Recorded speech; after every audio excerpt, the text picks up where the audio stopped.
Dear students, अस्सलाम वालेकुम। Welcome to Al Majeed academy. आज की वीडियो के अंदर मैं आपके साथ एक इंग्लिश का पेपर शेयर करने जा रहा हूँ 9th क्लास के स्टूडेंट का। तो आपको मैं इसके अंदर पेपर प्रेजेंटेशन बताऊंगा कि आप किस तरह से पेपर को प्रेजेंट करेंगे जिससे आप बोर्ड में इजीली 70+ मार्क्स ले सकते हैं। तो सबसे पहले आपने पेपर के अंदर से अपनी हेडिंग बनानी है, क्वेश्चन की नंबरिंग करनी है, अटैम्प्ट यानी 5 क्वेश्चन, फिर क्वेश्चन की नंबरिंग, फिर क्वेश्चन की आपकी हेडिंग आ जाएगी और क्वेश्चन की वहाँ पे फिर एक्सप्लेनेशन। ये 3 से 4 लाइनों का आप लोगों ने शॉर्ट क्वेश्चन मिनिमम लिखना है और विदाउट एनी मिस्टेक लिखना है ताकि आपको इजीली उसमें से फुल मार्क्स मिल सके। इस तरह से आप जैसे ही क्वेश्चन कंप्लीट होगा वहाँ पे लाइन, फिर नेक्स्ट क्वेश्चन की नंबरिंग, उसकी हेडिंग और फिर उसकी एक्सप्लेनेशन। फिर ये आप देख सकते हैं ये उसी का ही पार्ट है, सेकंड क्वेश्चन का, ठीक है। उसको थोड़ा सा हमने बोल्ड कर दिया वो ब्लैक पॉइंटर से क्योंकि ये हमारे पास था, ये कुरान पाक की आयत थी, ठीक है, फर्स्ट रेवलेशन। उसको फिर हमने पॉइंटर की फॉर्म में लिख दिया। उसके बाद हमारे पास नेक्स्ट पार्ट आ जाता है। ओके, ये नेक्स्ट आप देख सकते हैं, ये नेक्स्ट इसी तरह से आपने शॉर्ट क्वेश्चन बाकी भी जो है वो भी आपने इसी तरह से डिटेल में अटेम्प्ट कर लेने। कोशिश कीजिएगा इसमें भी आप एक एक्स्ट्रा शॉर्ट क्वेश्चन लाजमी कर दीजिएगा। पेपर में वैसे काफ़ी टाइम होता है इंग्लिश के पेपर में।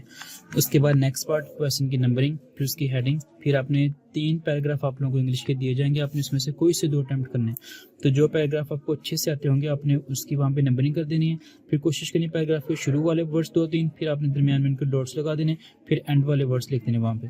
उसके बाद आपने उसका वहाँ पे तर्जमा लिख देना। बाकी इस तरीके से भी आप करेंगे तो आपको इंशाल्लाह फुल मार्क्स ही मिलेंगे। फिर नेक्स्ट पार्ट की हेडिंग, उस तरह से पहले 2-3 वर्ड्स, फिर दरमियान में डॉट्स, फिर इंग्लिश के पैराग्राफ के एंड वाले 2-3 वर्ड्स और फिर एंड पे फिर आपने उसका तर्जमा लिख देना है। इससे आपका जो ट्रांसलेशन वाला जो पार्ट है वो भी कंप्लीट हो जाएगा। फिर नेक्स्ट क्वेश्चन की नंबरिंग, समरी आप लिख लें, समरी की हेडिंग, समरी का नेम, फिर फर्स्ट पैराग्राफ आपका इंट्रोडक्टरी हो जाता है जिसके अंदर आप शायर के बारे में थोड़ा सा बता देते हैं। फिर थोड़ा सा आप कोई रेफरेंस आप वहाँ पे ऐड कर सकते हैं, मगर कोशिश कीजिएगा समरी के अंदर आप ज़्यादा रेफरेंसेस ऐड ना कीजिएगा, ठीक है। 1 या 2 जस्ट आप रेफरेंस वहाँ पे ऐड कीजिएगा।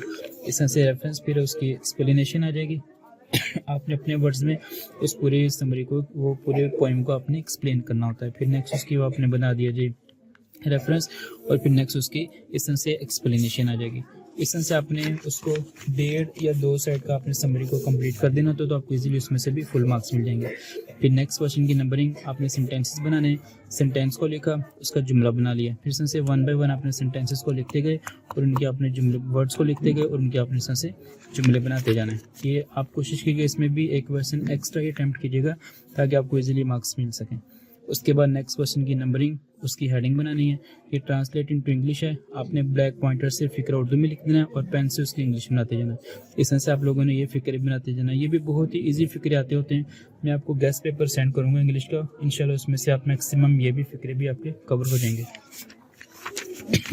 इस तरह से आपने ये फिक्रे भी कवर कर लेने। उसके बाद नेक्स्ट क्वेश्चन की आपने नंबरिंग भी देनी है। चेंज दी वॉइस, इसके अंदर आपको फिक्रा गिवन होगा। अगर वो एक्टिव वॉइस में है तो आपने उसको पैसिव वॉइस में कन्वर्ट कर देना है और अगर वो पैसिव वॉइस में है तो आपने उसको एक्टिव वॉइस में कन्वर्ट कर देना है। इस तरह से 5 फिक्रे होंगे और आपने 5 के 5 वहाँ पे अटैम्प्ट करने होते हैं। उसके बाद नेक्स्ट आपको कॉम्प्रिहेंशन का एक पैसेज दिया जाएगा, उसको पढ़ के आपने उसमें से क्वेश्चन के आंसर देने होते हैं।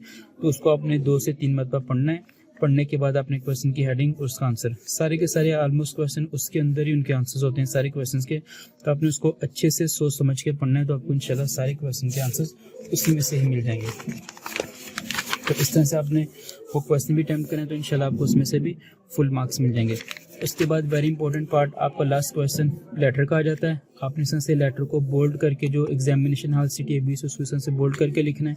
फिर उसका दरमियान वाला बॉडी वाला पार्ट है, ये जो वाला जो पार्ट होता है इसके 3 मार्क्स होते हैं। फिर बॉडी पार्ट के आगे 4 मार्क्स हो जाते हैं, ठीक है। वो आपको यहाँ पे ये इस तरह से कोटेशंस लगा के आपने हेडिंग्स बना के लिखना है तो आपको इजीली 4 मार्क्स मिल जाएंगे। और फिर उसका ये एंड वाला पार्ट होता है, इसका भी 1 नंबर होता है। अगर आप सारी चीज़ों को अच्छे से एलेबोरेटिव फॉर्म में करेंगे तो आपको इजीली वहाँ से 8 मार्क्स मिल जाएंगे। ओके, आपने इसका टाइम कैसे मैनेज करना है। MCQs के तो आप लोगों को पता है कि 20 मार्क्स 20 मिनट्स आपको दिए जाते हैं। बाकी जो 2 घंटे और 10 मिनट हैं उसमें आप लोगों ने शॉर्ट क्वेश्चंस भी पहले कर लेने, ट्रांसलेशन भी, ये छोटी जितनी भी चीज़ें होती हैं, जुमले बना लिए आपने, translate in English, passive voice, ये सारी चीज़ें आपने पहले अटैम्प्ट कर लेनी है। समरी और लेटर को कोशिश कीजिएगा आप एंड पे लीजिएगा, समरी को सेकंड लास्ट पे और लेटर को सबसे एंड पे लीजिएगा ताकि आप इनको मैक्सिमम टाइम दे सकें और इस तरह से आप इजीली पेपर को अटैम्प्ट कर सकते हैं। अगर आप ये टाइम को मैनेज करेंगे तो आप इजीली पेपर को गिवन टाइम में बहुत ही अच्छे अंदाज में अटैम्प्ट कर सकते हैं। तो आज के लिए इतना ही। अगर आपको कोई भी क्वेश्चन हो आप कमेंट बॉक्स में पूछ सकते हैं। मिलते हैं नेक्स्ट वीडियो में, तब तक के लिए अल्लाह हाफिज़।